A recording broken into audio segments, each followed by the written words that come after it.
Ever noticed you never sneeze while sleeping? Like, seriously? Never. Even if your nose feels tickly at 2 a.m. Here's why.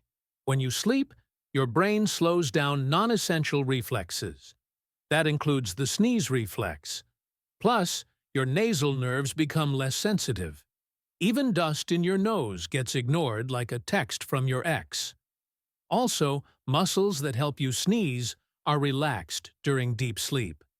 So even if the sneeze wants to happen, your body's like, not tonight.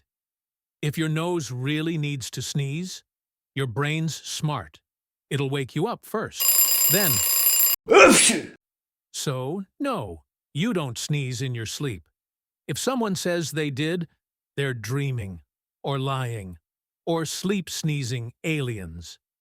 Alien.